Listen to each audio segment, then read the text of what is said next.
Okay, so this is the time when you get to hear 2 minutes, and they have been warned. 2 minutes about each of our wonderful causes. And we have representatives from each of them to let you know about some of the extraordinary work that they're doing to help people in need in Montgomery County, in the region, in the state of Maryland. And first, I'd like to bring up my friend Rob Goldman from Montgomery Housing Partners. And Rob and I go back a very long way, as does MHP. Montgomery Housing Partners was launched in 1989. They have properties all over the county, and they not only work to provide housing, but they provide quality of life with homework help and tutors, and making sure that people who have housing needs also have some of their other needs met. So please welcome Robert Goldman, the CEO of Montgomery Housing Partners.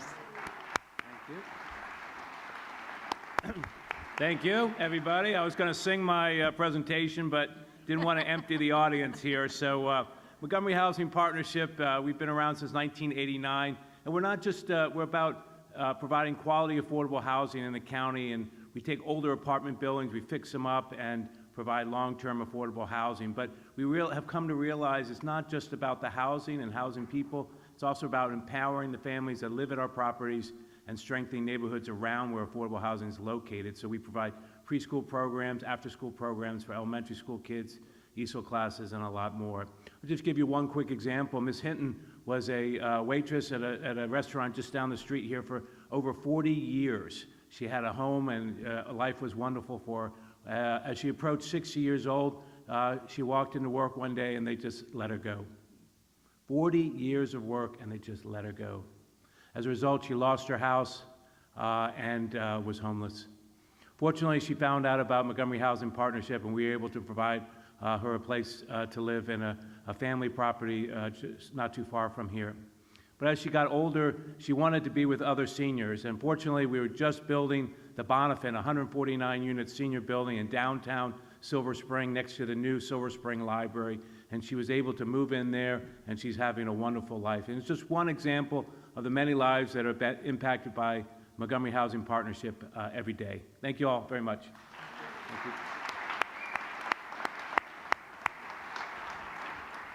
Thank you, Rob, and thanks for the work that you do every day. I'm at a bit of a disadvantage because I thought I had the names of who. Oh, I do have the names. Yay. Okay. I'm going to bring up next. I'm just going to mix this up a little bit. Trash Free Maryland. I'm going to bring up Ashley Van Stone, and hashtag is Foam Free. Foam Free Maryland. Foam Free MD, and Ashley is going to tell you about the work that we are doing together in Annapolis to improve our environment and improve public health. Ashley, come on up. Thank you. Thank you so much. I've gotten to speak with a lot of you this evening and hope I'll get to speak with all of you if that's possible. Trash Free Maryland is dedicated to eliminating litter and trash pollution throughout the state. Through research and through relationships, we work to identify the root causes of litter and then pursue sustainable solutions. We are not the cleanup organization, but rather we envision a Maryland where the need to pick up garbage becomes more and more scarce. And it's only through committed and conscientious partners like Senator Kagan that we have the privilege to pursue legislation that can protect the health of our waterways and our people throughout the state. Trash touches each of us. We all make it. We all manage it. Sometimes we have to clean it up, and it impacts all of us when it ends up as trash pollution in our lands and in our waterways. And more we're seeing that the litter that is on those lands ends up in our oceans and ultimately ourselves. So, we are working on a bill, this General Assembly, to ban expanded polystyrene foam food containers. I'm going to remain cautiously optimistic, but that requires your support. Only together can we achieve a trash-free MD. So, looking forward to talking with you. Thank you for this honor and for, frankly, this very therapeutic and educational evening. Thank you. Thank you.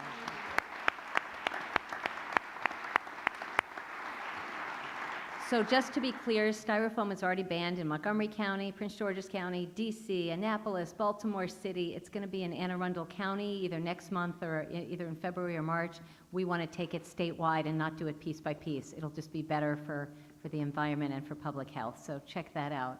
Next up, Shane Rock, the CEO of Interfaith Works. You probably all know about Interfaith Works because it is one of the largest nonprofits serving so many thousands and thousands of people countywide, but you may not be as familiar with the Interfaith Clothing Center, which is what we've chosen as our beneficiary. So Shane, please tell us about the Clothing Center. Thank you. Thank you, Jen. Thank you. It's an honor to be here tonight, and it's an honor to be here with Senator Kagan. Interfaith Works Clothing Center is an amazing facility.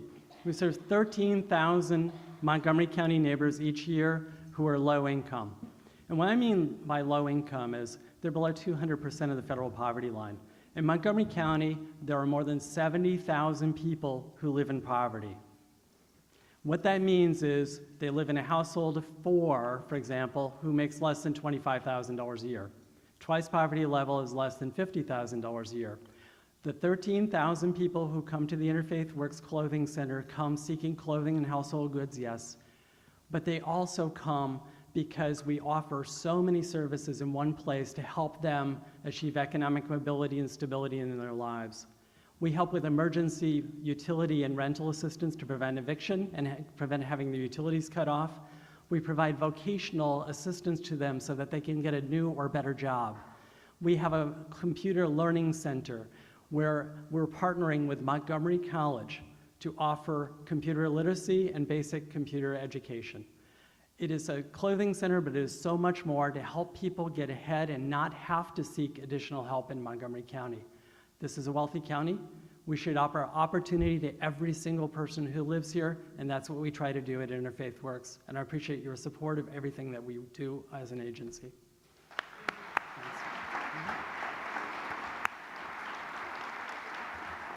The Interfaith Clothing Center also has language classes so that folks can improve their English skills and again, so much more. Next up is going to be Jacada, and Courtney Fisher has been the acting CEO, but we're going to have a transition and we're going to have a new person who's fabulous coming in just a few weeks.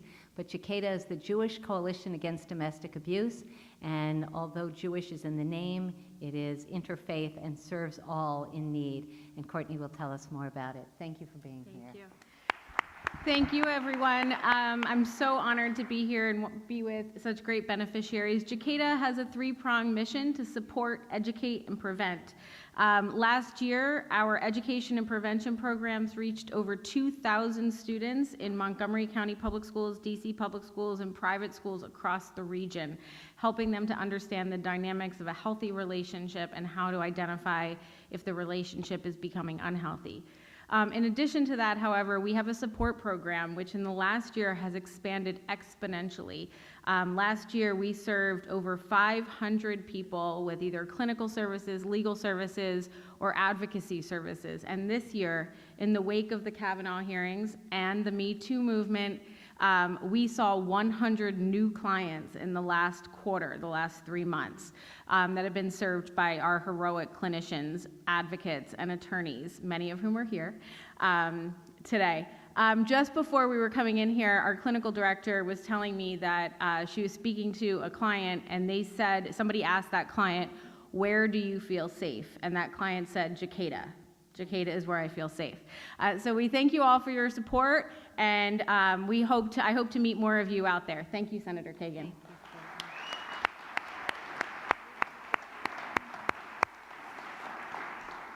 And now the 5th and final cause. In these stressful times, with bullying, with social media, criticism and vulnerability, suicide is on the rise. And You Matter was founded by a high school classmate of mine, along with a whole bunch of young people. And to tell us about You Matter, UMTTR, because all of us matter, You Matter, are Sue Rosenstock, joined by Chris Darpa. Please welcome them.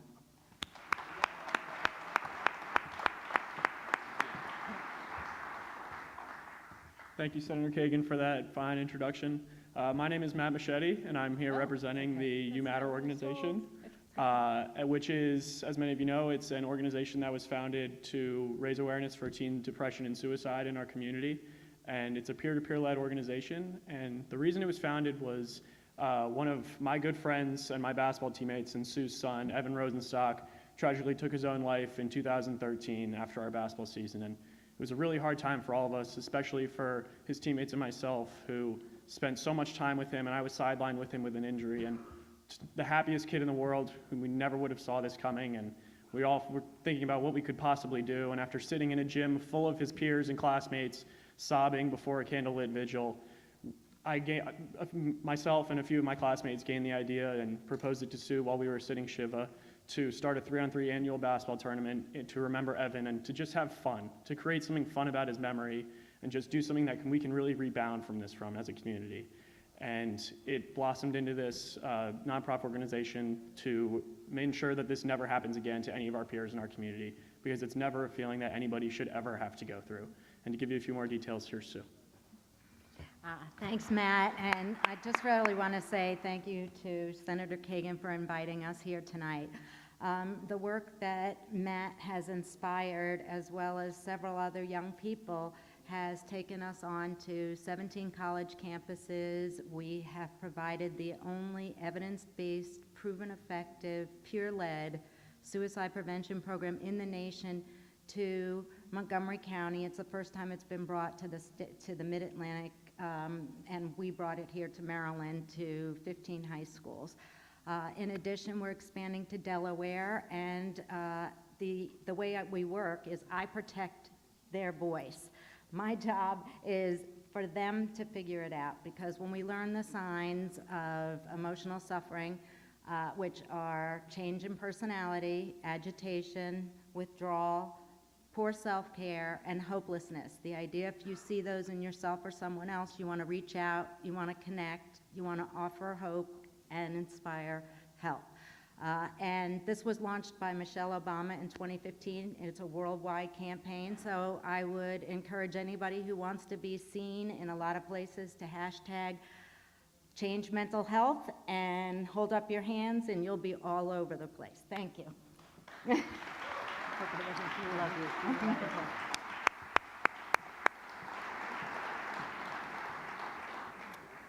So I might cry. Sue's had a hard several years since her son Evan took his life. And the reason that UMatter is set up in Delaware is because she has found love, and she recently remarried, and she's so happy, and it's just wonderful, and she continues to work to lift others up as well. She's a lay leader. Most of the others are like paid staff, and Sue just gives her heart and gives so much. So can you thank all the nonprofit leaders, please?